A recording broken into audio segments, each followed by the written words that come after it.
മുത്തനബി സല്ലല്ലാഹു അലൈഹി വസല്ലമ തങ്ങൾ 50ഓളം അമ്പെയ്ത്തുകാര്, ഇത് അമ്പെയ്ത്ത് മനസ്സിലായില്ലേ? നല്ല യുദ്ധത്തിനൊക്കെ അന്നത്തെ കാലത്തൊക്കെ അമ്പെയ്ത്തായിരുന്നു. നല്ല ശക്തരായ വല്ലന്മാരായ 50ഓളം അമ്പെയ്ത്തുകാരെ അതിന്റെ മുകളിൽ നിർത്തിയിട്ട് പറഞ്ഞു, മുത്തനബി സല്ലല്ലാഹു അലൈഹി വസല്ലമ തങ്ങൾ പറഞ്ഞു, സ്വഹാബത്തെ നിങ്ങൾ എന്ത് ചെയ്യണം, എന്റെ സമ്മതമില്ലാതെ എന്റെ അനുവാദം കൂടാതെ നിങ്ങൾ ആരും ഈ മലയുടെ മുകൾ ഭാഗത്ത് നിന്ന് എങ്ങോട്ട് ഇറങ്ങരുത്, തായ് ഭാഗത്തേക്ക് ഇറങ്ങരുത്. അപ്പൊ മുകളിൽ മുത്തുനബി ഇവരെ നിർത്താനുള്ള കാരണം, മുകളിൽ നിന്ന് എല്ലാ വ്യൂ പോയിന്റുകളും മുഴുവൻ ഇവിടുന്ന് കാണും, നോക്കിയാൽ കാണും താഴത്ത് നിന്ന് ആരൊക്കെ വരുന്നുണ്ട്, ഏതൊക്കെ ശത്രുക്കൾ വരുന്നുണ്ട് എന്നൊക്കെ 1000ഓളം വരുന്ന ശത്രുക്കളുണ്ട്, അതൊക്കെ ഇവിടുന്ന് കാണും. മുകളിൽ കയറിയാൽ കാണും ഏതൊക്കെ ഭാഗങ്ങളൂടെ വരുന്നുണ്ട്. അപ്പൊ അത് നോക്കാൻ വേണ്ടിയിട്ടായിരുന്നു മുത്തു റസൂലുള്ളാഹി സ്വല്ലല്ലാഹു അലൈഹി വസല്ലമ തങ്ങളെ മലയുടെ മുകളിൽ നിന്നാക്കിയത്, കയറ്റിയിരുന്നത്.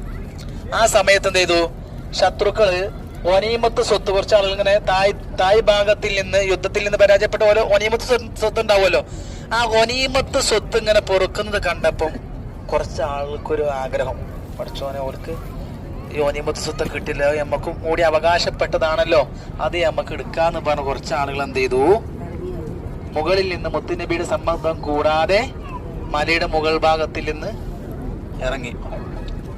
ആ ഇറങ്ങിയ സമയത്ത് ആ ക്യാപ്പിലൂടെ ശത്രുക്കളുണ്ട് വന്ന് അടിച്ചണ കയറിയിട്ട് വലിയൊരു യുദ്ധം. ആദ്യം മുസ്ലിമീങ്ങൾക്ക് ചെറിയൊരു ഈ ഒരു മുത്തനബിന്റെ ഒരു വാക്ക് അവർ ധിക്കരിച്ചു കൊണ്ടാണല്ലോ അവരെന്താക്കിയത്, ഇറങ്ങിയത്.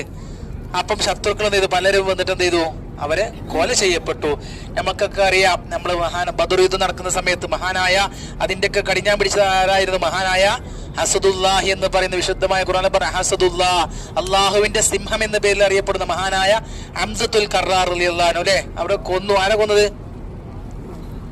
ഹിന്ദ് എന്ന് പറയുന്ന അവരുടെ ഒപ്പാൻ ആര് കൊന്നിരുന്നു? മഹാനായ ഹംസത്തുൽ കറാർ കൊന്നിരുന്നു.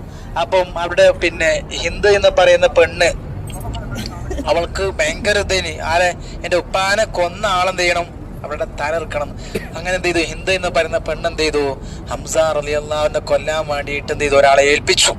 അങ്ങനെ എന്ത് ചെയ്തു, പിന്നിലൂടെ വന്നിട്ട് എന്ത് ചെയ്തു, അവരുടെ കുടൽമാലൊക്കെ എടുത്ത്, ആ ചരിത്രം എല്ലാവർക്കും അറിയാലോ, വിശാലമാണ്.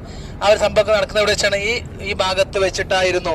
ഈ കെട്ടിന്റെ ഉള്ളിലാണ് ആരുള്ളത്, 70ഓളം ശുഹദാക്കളുള്ളത്.